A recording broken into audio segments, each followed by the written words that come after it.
बाबा साहेब भीमराव अंबेडकर के जीवन से जुड़े रोचक किस्से। सार भारत समेत पूरे विश्व में अपने समाज सुधारक कार्यों के लिए सम्मानित बाबा साहेब भीमराव अंबेडकर के जीवन से जुड़े कई रोचक किस्से हैं जो प्रेरणा भी देते हैं और उन्हें एक आदर्श पुरुष भी प्रदर्शित करते हैं।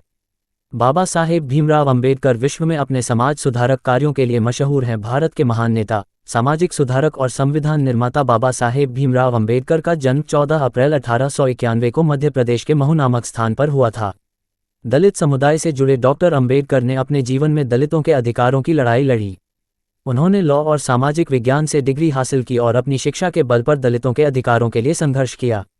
भारतीय संविधान के निर्माण में बाबा साहेब का अभूतपूर्व योगदान रहा। संविधान में दलितों के अधिकारों की गारंटी और समानता की मांग की। बाद में 6 दिसंबर 1956 को उनका निधन हो गया।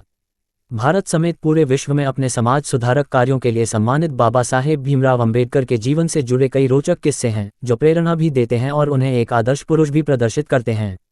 होनहार अंबेडकर ने किया छुआछूत का सामना। 14 भाई बहनों में अंबेडकर अकेले थे जो स्कूल एग्जाम में कामयाब हुए।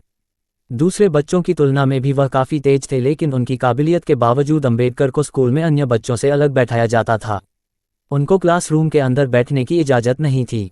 प्यास लगने पर कोई ऊंची जाति का शख्स ऊंचाई से उनके हाथों में पानी डालता था, क्योंकि पानी के बर्तन को छूने की इजाज़त नहीं थी। कैसे रखा अंबेडकर नाम। बाबा साहेब की 2 पत्नियां थीं। अंबेडकर के पिता रामजी मालोजी सकपाल और मां भीमाबाई थीं, लेकिन अंबेडकर ने एक ब्राह्मण शिक्षक महादेव अंबेडकर के कहने पर ही अपने नाम से सकपाल हटाकर अंबेडकर जोड़ लिया, जो उनके गांव के नाम अम्बावडे पर था। बाबा साहेब का ब्राह्मण कनेक्शन। बाबा साहेब की 2 पत्नियां थीं। उनकी सगाई 9 साल की लड़की रमाबाई से हिंदू रीति रिवाज से हुई। शादी के बाद उनकी पत्नी ने पहले बेटे यशवंत को जन्म दिया। अंबेडकर के निधन के बाद परिवार में दूसरी सविता अंबेडकर रह गईं, जो कि जन्म से ब्राह्मण थीं। शादी से पहले उनका नाम शारदा कबीर था। प्रोफेसर होते हुए भी जात पात से परेशान लंदन में पढ़ाई के दौरान उनकी स्कॉलरशिप खत्म हो जाने के बाद वह स्वदेश वापस आ गए और मुंबई के कॉलेज में प्रोफेसर के तौर पर नौकरी करने लगे। हालांकि उन्हें यहाँ पर भी जात पात और समानता का सामना करना पड़ा। इसी कारण अंबेडकर दलित समुदाय को समान अधिकार दिलाने के लिए कार्य करने लगे। उन्होंने ब्रिटिश सरकार से पृथक निर्वाचिका की मांग की थी, जिसे मंजूरी भी मिल गई, लेकिन गांधी जी ने इसके विरोध में आमरण अनशन कर दिया तो अंबेडकर को अपनी मांग वापस लेनी पड़ी। सूचना सिर्फ मान्यताओं और जानकारियों पर आधारित है। यहाँ ये बताना जरूरी है कि यह मेरा वीडियो किसी भी तरह की मान्यता, जानकारी की पुष्टि नहीं करता है।